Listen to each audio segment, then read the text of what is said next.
क्या आप जानते हैं कि थायराइड रोग कैसे होता है और इस रोग के लक्षण कौन कौन से हैं?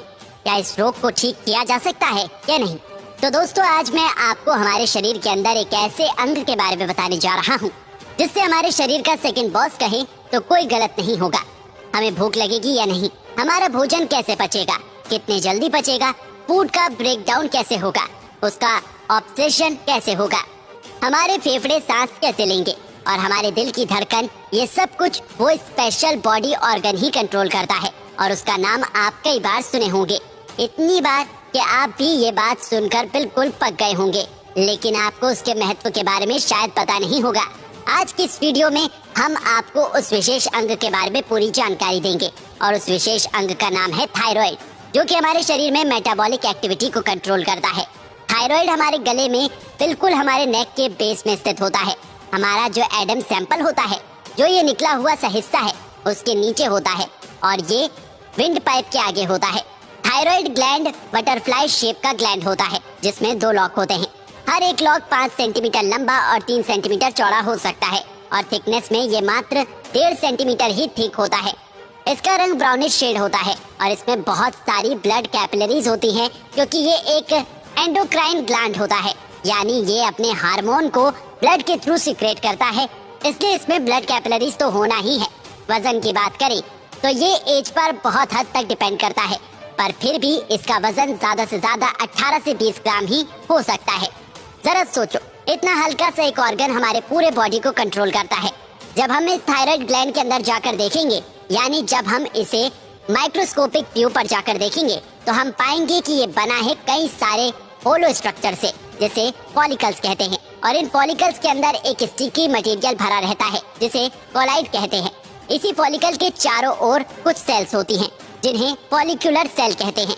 यही फॉलिकल्स थायराइड के मेन हार्मोन को बनाते हैं, जो कि बॉडी के मेटाबॉलिक एक्टिविटी को कंट्रोल करते हैं। ये सारे के सारे फॉलिकल्स कनेक्टिव टिश्यू से जुड़े रहते हैं और इन्हीं फॉलिकल्स के बीच में एक और सेल पाई जाती है जिसे पैराफॉलिकुलर सेल कहते हैं। यही वो पैराफॉलिकुलर सेल है जो कैल्सिटोनिन हार्मोन बनाती है, जो हमारे शरीर में कैल्शियम के स्टोरेज के लिए बहुत जरूरी है।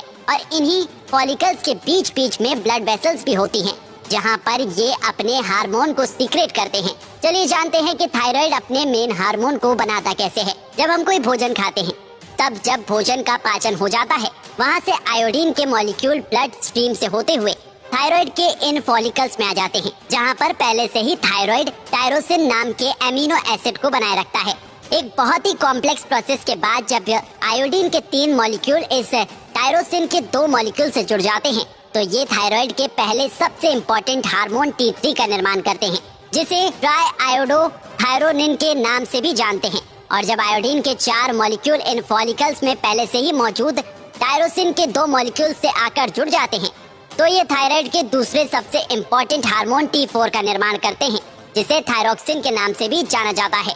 एक बार थायराइड अपने ये 2 हार्मोन T3 और T4 रिलीज कर देता है, उसके बाद ये हार्मोन ब्लड स्ट्रीम के जरिए हमारे शरीर के हर एक सेल में जाने लगता है।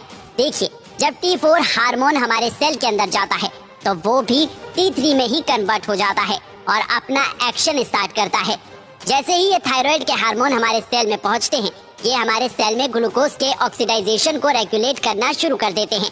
ये ग्लूकोज का ऑक्सीडाइजेशन हमारे शरीर में बॉडी हीट और केमिकल एनर्जी बनाता है, जिससे हमारा पूरा शरीर चलता है। सेल में पहुंचते ही थायराइड के हार्मोन प्रोटीन का सिंथेसिस करना शुरू कर देते हैं और लिपिड्स को लिपोलिसिस करना शुरू कर देते हैं, यानी उन्हें ब्रेक डाउन करना शुरू कर देते हैं। और इन हार्मोन का सबसे इम्पोर्टेंट काम हमारे सेक्सुअल लाइफ में है, क्योंकि ये हमारे रिप्रोडक्टिव टिश्यू को ग्रो करने में मदद करते हैं, साथ ही साथ हमारे नर्वस टिश्यू को भी ग्रो करवाने में मदद करते हैं। इस तरह से शरीर के बहुत ही बेसिक मेटाबॉलिक एक्टिविटी को कंट्रोल करके ये हमारे शरीर में फूड के डाइजेशन से लेकर रेस्पिरेटरी सिस्टम और हार्ट तक को भी कंट्रोल करते हैं। ये तो हुआ थायराइड के मेन हार्मोन के बारे में। आप जानते हैं थायराइड के एक और बहुत ही ज्यादा इम्पोर्टेंट हार्मोन, जो कि थायराइड का पैराफॉलिकुलर सेल रिलीज करता है, कैल्सिटोनिन के बारे में।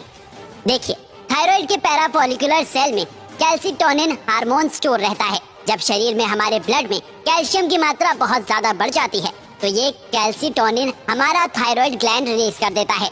और ये कैल्सिटोनिन क्या करता है, हमारे शरीर में एक्सेसिव कैल्शियम को हमारे बोन में जाकर स्टोर करवा देता है।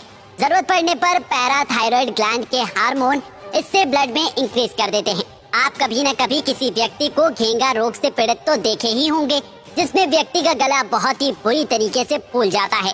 ये बीमारी थायराइड की बीमारी ही तो होती है, जिसमें थायराइड पर्याप्त मात्रा में थायराइड हार्मोन का निर्माण नहीं कर पाता है। इसलिए तो लोग कहते हैं आयोडीन संतुलित मात्रा में खाइए, इतना जितना शरीर को जरूरत है, नहीं तो घेंगा रोग हो जाएगा। आयोडीन की कमी से जब थायराइड हार्मोन का निर्माण बहुत ही कम करता है तो इससे हाइपोथायराइड की बीमारी कहते हैं। ठीक उसी तरह जब थायराइड हार्मोन बहुत ज्यादा शरीर में बनने लगता है तो इसे हाइपोथायराइड की बीमारी कहते हैं। तो दोस्तों, ये थी थायराइड के बारे में पूरी जानकारी। आपको ये वीडियो कैसी लगी हमें नीचे कमेंट करके जरूर बताइएगा।